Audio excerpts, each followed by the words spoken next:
আর পরম ভাগ্য যে আমি আজ সবার সাথে এখানে ঈদ মুবারক করতে পারছি এবং এত সুন্দর আয়োজন, এইরকম ভাবে নামাজ পড়া। আমাদের জন্য নামাজ পড়াও শুরু করে দিলে দিদি, আর কত নিচে নামবে? লজ্জা করে না তোমার হিন্দু হয়ে নামাজ পড়ছো? এখানে সবই ভালো, ঈদের দইও ভালো, ঘুগনিও ভালো, সব ভালো। বলছিলাম দিদি, গরুর পেচ্ছাপ ভালো হয়? দেখবেন তো একবার খেয়ে কেমন লাগে। খাওয়াচ্ছি, শুধু খাওয়াবো না, এটা হতে পারে? সব মানুষের সাথে একসঙ্গে বসে খাওয়া দাওয়া। হ্যাঁ খাবেন তো, খেয়েই তো শেষ করে দিয়েছেন। প্রথম দিদি নাম্বার 1 টাপেকে খেয়েছেন, তারপর গরুর চানা দিয়ে দই বানিয়ে খেয়েছেন, সরি গরুর দুধ দিয়ে দই বানিয়ে খেয়েছেন, এখন মানুষের মাথাগুলো খাচ্ছেন, তারপর 3 নম্বরটাকে খেয়ে দিলে শেষ। তো ঘাস এবং গাছপালায় ভর্তি, আর সেগুলো গরু খাচ্ছে।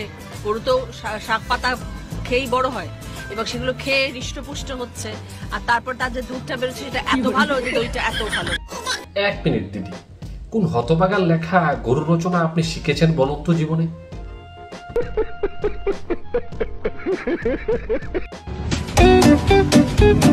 আমাদের হুগলির ধোয়া, আমাদের বিড়ির ধোয়া। আমি সবসময় যাতায়াতের সময় দেখি, এটা হচ্ছে সেই ধোয়া। এটা কিন্তু সিগারেট বিড়ি ধোয়া নয়, এটা হচ্ছে মেশিনের ধোয়া। এই ধোয়া সবসময় আমি বিড়ি খেতে খেতে দেখি। একটা বিড়িখোর বুড়ি। বিড়িখোর বুড়ি? এইবার কি বলবে সবাই? এই যে আমি বললাম যে আমি রাস্তায় যাওয়ার সময় ধোঁয়া দেখতে পেয়েছি, কি ভুলটা বলেছিলাম? বিড়িখোর বুড়ি? তাহলে ওই যে সবাই বলেছিল ওটা বিড়ির ধোঁয়া দেখেছে রচনা, ওটা বিড়ির ধোঁয়া কি কিসের ধোঁয়া? এবার আপনারা বিচার করুন সেটা কিসের ধোঁয়া। তাহলে একটা বিড়িখোর বুড়ি। ওটা তো দিদি রাইস মিল হোক, যে কোনো মিল হোক, ফ্যাক্টরিজ হোক, আছে তো। শিল্প তো হচ্ছে, শিল্প তো আছে, দেখতে পাচ্ছেন না? জিন্দাল স্টিল নেই, 3 চাকার 4 চাকার ইভি মেশিন ফ্যাক্টরিজ গুলো নেই।